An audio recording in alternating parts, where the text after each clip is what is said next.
Устаз келинчегим мени өлүп кал деп каргай берет. Мастурат жамаатка 5 жол чыкканбыз, дагы деле оозу жаман. Аллаху акбар. Каргабаш керек. Жакшы эмес. Көбүнчө ошо аял заты ошо каргайт да, жакшы эмес да ошолчу. Пайгамбарыбыз айткан, өзүңөргө да, балдарыңарга да, мал мүлкүңөргө дагы каргыш кылбагыла деген. Каргыш жакшы эмес. Эми намаз окуп, даватка чыгып келгенден кийин муну токтотуш керек. Бир нерсеси өчөшү мүмкүн, тигиндей мындай деп. Жок. Өчөшкөнгө эле каргыштын эшиги ачылбайт да. Каргай берсең болот экен деп. Пайгамбарыбыз эмне деди? Ла тахун ман ханак. Ким сага кыянат кылса, кыянат кылба. Мени алдаса, мен дагы алдаганга уруксат бербейт сизге. Бул меникин уурдап алды. Мен билем да, мен да бунукун уурдап алайын. Жок, болбойт таксыр сизге. Бул меникин уурдап алса, мен бунукун да уурдап алайын десеңиз, бизде шариятта болбойт. Өчөшүпчү? Ал өчөшүп. Ал уурулугуна өз жооп берет. Бул уурулук кылдыбы? Бул күнөөкөр, чоң күнөөкөр. Сиз уурулук кылсаңыз, сиз да кудум ошондой. Андай болбойт да.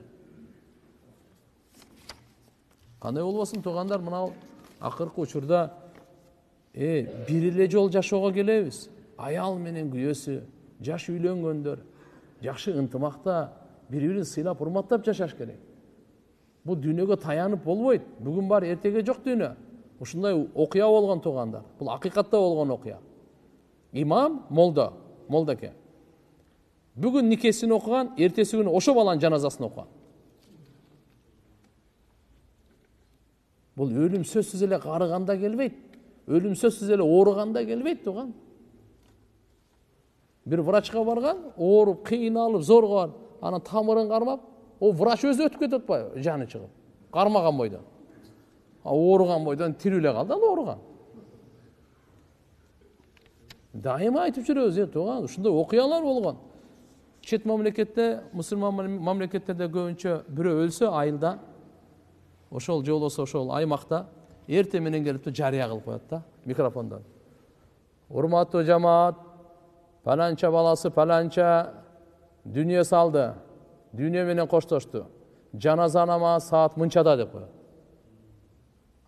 Деп угуп, элдер келип тур саат ошого.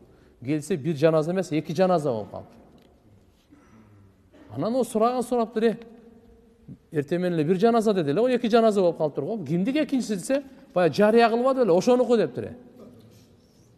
Жарыя кылган бар го? Ошонуку деп. Тууган, бул дүйнөгө таптакыр ишенсе, ишенбейиңиз таксыры го. Жалган дүйнө бекер айтылбайт. Үмүт менен жашайбыз. Биз жөн эле бул коркутуу эмес. Же болбосо баардык нерсени таштап кой деген чакыруу эмес. Азыр жумурткадан кыргыз дегендер жаман көбөйгөн да. Мындай десең эле мындай. Түшүнүп түшүнбөйт. Башка жака бурмалапчы. Молдокелер өлүмдү айтып эле коркута берет, же башка да. Өлүмдү эстебей эле жашай бер. Сени ким койду деп атат? Атай арам нерседен токтото турган. Биз Алла Таала билет, мен азыр ошо сурасам мен сизден. Сиз канчага чыктыңыз десе 40 дейт. Бул 30 канча дейт, бул 50 дейт, 20, 15, 70, 80, аксакал. Ар бирибиз айтабыз канчага чыктан, ар түрлүү айтабыз. Канчага чыктың десе ушуну айтабыз. Качан өлөсүң десечи, бир жооп да. Азыр билесиз сиз канчага чыкканыңызды. Сиз билесиз канчага чыкканыңызды. Канчага чыкканыңызды сиз дагы билесиз. Мен дагы билем канчага чыкканымды. Бирок качан өлгөнүбүздү билбейбиз да. Бирөөбүз дагы билбейбиз. Үмүт менен жашайбыз. Дайым айтабыз, алхамдулилля, көп жашаганга Алладан дуа кылыш керек. Былтыр Рамазан айда бар эле. Узакка кетпейин. Биз тааныган дамыналар, жакшылар, туугандар, достор бар эле. Былтыр Рамазанда чогуу болгонбуз. Мына Рамазанга чейин кетип калды.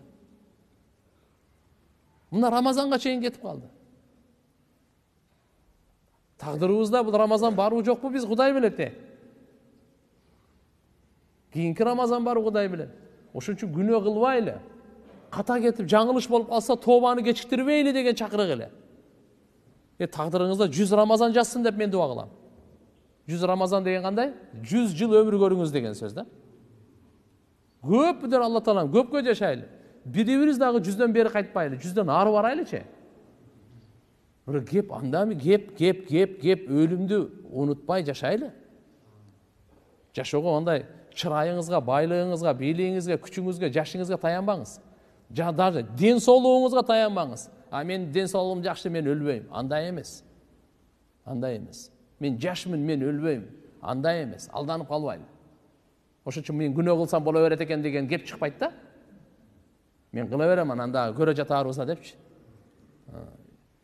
Узакка барбайм. Менин бир тууган агам, Алла рахматын алсын. Bir şeyhler gelip kaldı, үйүнө даватка барып калып айтып. Анан ал дагы ушинтип айтып калды. Бирок Кудайга шүгүр намаз окуп кетти, намаз окуп. Айтат эле мындай. Эми кийин окуйбуз деп сөз бар эле го анда мурдачы. Карыганда окуйбуз депчи. Анан бир сөз айтканда, көп токту козулар бар го, энесинен мурда союшка жарай берет деген да. Мен мына сөз эсимден кетпейт да. Энесинен мурда союшка жарай береби, жарабайбы? Сиздер айтсаңыздар, мен суроо берейин. Жарай берет. Канча деген туугандар, канча деген дүйнөгө келген тартиби бар, кеткен тартиби жок. Келгенде биринчи ата келет, бунун баласы келет, анын баласы келет, анан баласы келет. Чоң ата, бала, атасы. Анан баласы, небереси, чебереси тартип менен келет дүйнөгөчү. Бирок кеткенде чоң ата туруп деле небере кете берет. Баягы келген тартип менен кетүү деген андай жок, андай эреже жок. Келгендин эрежеси бар, кеткендин эрежеси жок туугандар. Ошон үчүн айтам, бирибизге зулумдук кылбай жашайлы. Бирибизге пайда жеткирип жашайлы. Бизди алдабайлы. Бирибизди калпайтпай жашайлы. Кудайдан коркуп жашайлы. Алланын алдына барганда кандай деп жооп беребиз?